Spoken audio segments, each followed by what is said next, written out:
President.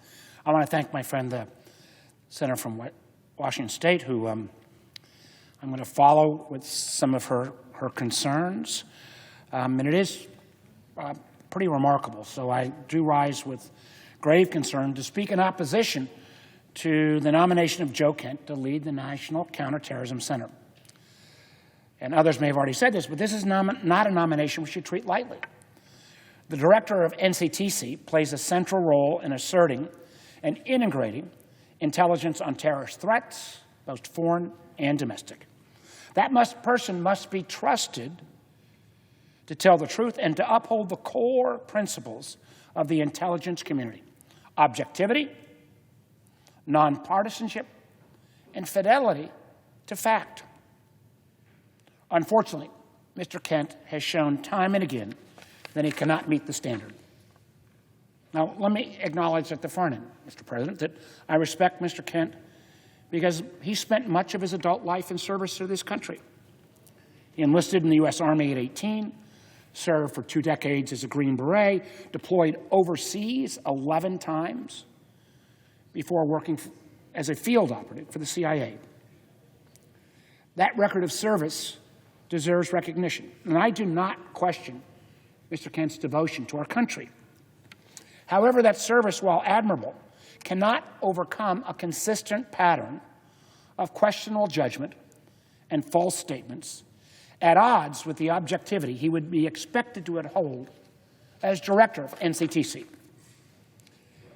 In May, Congress received clear written evidence that Mr. Kent, while serving as Chief of Staff to Director of National Intelligence Tulsi Gabbard, sought to manipulate intelligence to match a political narrative promoted by President Trump. Specifically, after the National Intelligence Council assessed that the Venezuelan government was not directing the movement of Tren del Agua, the Tren del Agua gang, into the United States, Mr. Kent pressured career analysts to alter that conclusion, not because of new intelligence, but because he feared the report would be, quote, be used against the DNI or POTUS. Let me say that again. Mr. Kent pressured career, nonpartisan intelligence analysts to change their conclusions, not to reflect the facts, but somehow to protect Donald Trump and Tulsi Gabbard. And the remarkable thing that happened next, Mr. President, is that when the analysts stood firm, they were fired, sending a chilling message to every intelligence officer tasked with protecting this country.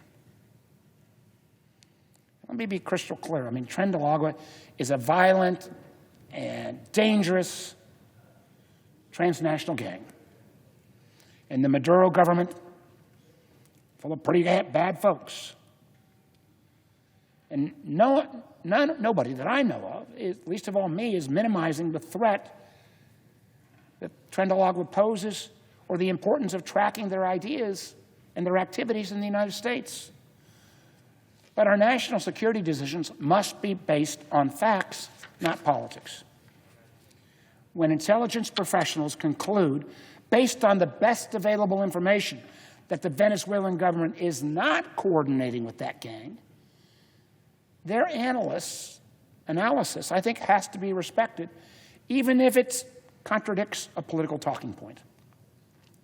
Distorting that analysis to score political points not only undermines trust in the intelligence community, it risks misdirecting resources and attention away from the real threats we face.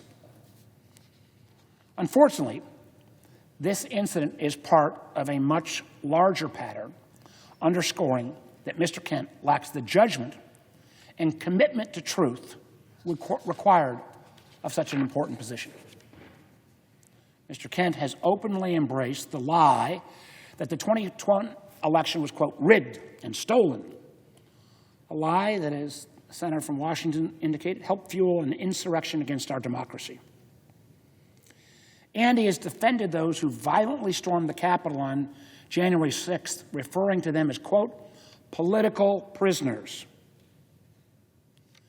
and falsely claimed that the FBI and the intelligence community were involved in directing the violence that occurred that day. I can tell you, I was here that day. That was not directed by the FBI. He's participated in the Signal Gate group chat where Gabbard, Pete Hegseth, and other political appointees discussed classified information, carelessly putting our sailors and pilots at risk, and for which Mr. Kent, in testimony before my committee on the Senate Intelligence Committee, remained thoroughly unrepentant.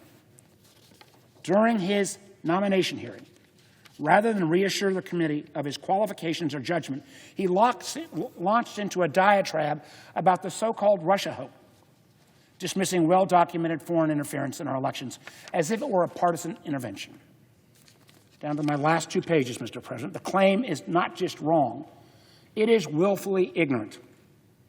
The Senate Intelligence Committee conducted a comprehensive 5-volume bipartisan investigation of the Russian interference in the 2016 election. Over those 5 volumes, we detailed how Russia interfered in our democratic process, how those efforts were designed to help Donald Trump, and how individuals affiliated with his campaign welcomed these efforts. That's not a hoax. That's a fact. Matter of fact, unanimously confirmed by every member of the Senate Intelligence Committee, Republican and Democrat. Mr. Kent's outright dismissal of it speaks volumes about how he views the truth, intelligence, and accountability. Nor can we ignore his troubling associations. Mr. Kent has repeatedly aligned himself with far-right extremist groups, employing a member of the Proud Boys, a white national organization, with a record of political violence and extremism as part of his 2022 campaign for Congress, a campaign for which he also solicited help from white nationalist Nick Fuentes. At a time when domestic violent extremism is one of the fastest-growing threats to the homeland, we are being asked to put someone in charge of counterterrorism who has aligned himself with political violence, promoted falsehoods that undermine our democracy, and tried to twist intelligence to serve a political agenda. I urge my colleagues, particularly those who value the credibility of our intelligence agencies, to think carefully about what message it sends if Mr. Kent is confirmed. Allowing Mr. Kent to lead the NCTC would not just compromise the integrity of our counterterrorism efforts, it would embolden those who believe that loyalty to one man should outweigh loyalty to the truth. It would signal the politicization of intelligence and serve for falsehoods is no longer a disqualifier, and it would make this country less safe. For these reasons, I join others and strongly urge a no on this nomination. Mr. President, I yield the floor.